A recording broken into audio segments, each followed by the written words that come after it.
Many of us can't really control the learning environment around us, especially if you are a student trapped inside a noisy practice room. But all of us can create a productive and undisturbed learning environment in our own heads. That's what this video is about.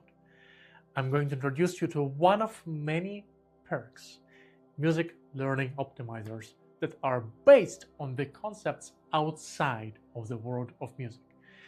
I will be picking up from the ideas, from the concepts of that master's operating system that I was referring to in one of the earlier videos. So let's dive into this first gamified learning/progression booster that should have been taught right when you played Beethoven's Furlis for the first time in your life. Perhaps one of the most significant obstacles to mindful and engaging practice is our distractions, and specifically to our day and age, the phone plague. Attempting to engage in deep learning or deep work in an environment that is designed for distractions is one of many systemic failures. Willpower, as well as your concentration, are finite resources. And if you do not insulate your mind from the digital noise, your system, your goal setting, your learning will crash before the work even begins. Mere intentions or hope, you're hoping to get work done, is not enough to maintain that focus. I personally relate to this issue and have my own struggles and bad experience with being distracted while working at the piano from decades ago, and sometimes it still happens. I wish back in the day someone suggested to me that one needs to establish a zero distraction boundary where the phone plague is neutralized by environmental design. I will explain what I mean a bit later. Rather than just using my willpower or mere mental realization of what one should or should not be doing.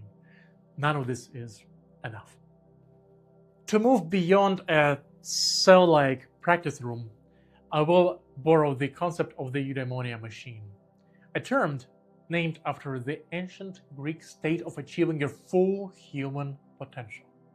For the first time, I have discovered this concept when reading Cal Newport's Deep Work, which must be made into one of the many required reads for anyone pursuing music learning work.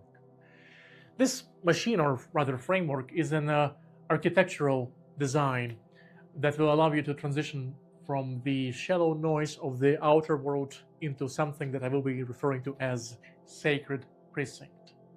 It consists of 5 distinct zones that you can see on the screen right now.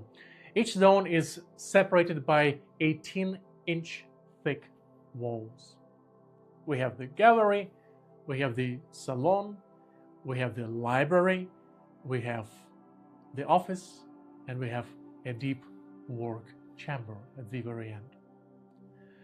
Now, I'm well aware that only a handful of people can build something like this in the materialistic world, and the chances that those people will trouble themselves with piano mastery are not very high.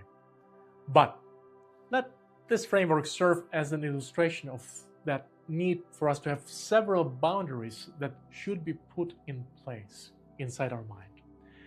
Because while you may not be able to control the physical walls of a practice room, you can create some kind of these zones in your own head.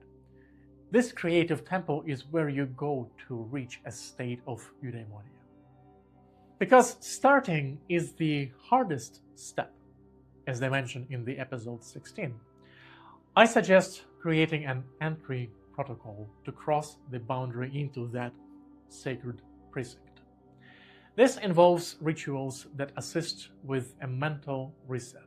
For me, that sometimes could look like lighting a candle, or if I'm doing some email or other office administrative work, starting some loopy focus music on the phone as I put it away, or taking a 5-minute walk outside, or simply just centering down for some kind of a 2-minute meditation. The process that we'll come back to, and the process that is described in great detail by Don Green in a number of his books, including Training Your Own Hero and Performance Success. The bottom line is that these micro routines put shallow activities outside of the boundary of the activity that you are about to start. Also, if you're suffering from a heavy burden of procrastination, then I suggest reframing it as one facet of your inner resistance, following Pressfield's work, his book, War of Art. If you are procrastinating and not doing something, this is resistance inside of you, which points out the exact direction where you should be striving towards, or what you should be doing next. It's truly not unlike the core principles of Ryan Holiday's book, Obstacle is the Way, or Susan Jeffers, Feel the Fear and Do It Anyway. Highly recommend both of them. Equally important is the shutdown ritual.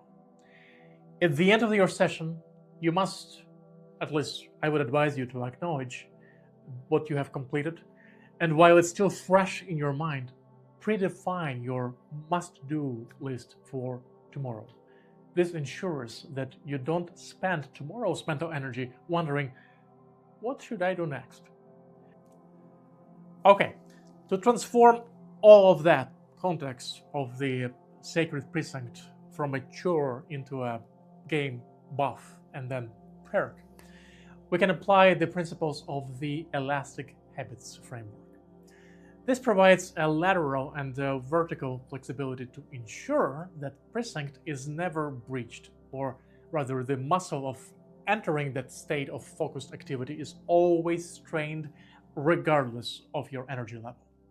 Essentially, it is about always doing some versions, some level of intensity of that habit that you know you have to be doing in order to live in alignment with your goals and identity. For example, reading just one page, writing just one page of journaling, or playing just one scale. You can create a little scoreboard for yourself and even come up with some mini rewards to make it even more exciting.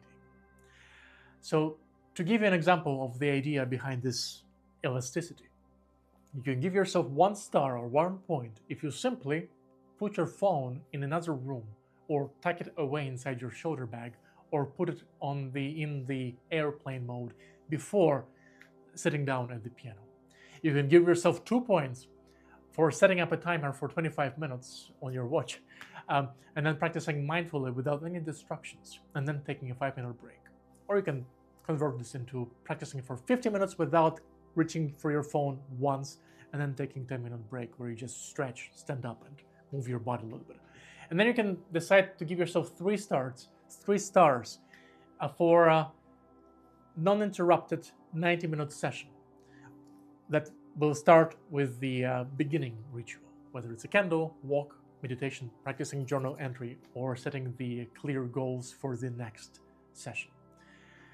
I will be talking more about this in the future, but that's the core idea of how we can add this playfulness into the process by creating a ritual, recreatable ritual. So play with it and see what works for you.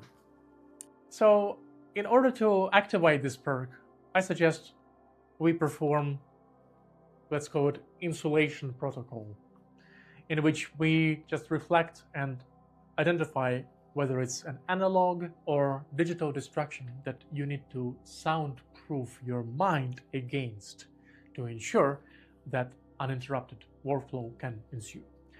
And then work without interruptions for at least 25 minutes. You will be surprised about your progress, as well as what kind of ideas your mind will start uncovering for you as you are in the process. That's why it also will be handy to have a little journal or piece of paper ready somewhere nearby, so you can quickly write things down and return back to learning whatever it is that you're practicing at the moment. But that way you won't forget. So that's the idea behind just one practicing optimizer, the Sacred Precinct. Be playful, be enthusiastic, and be curious.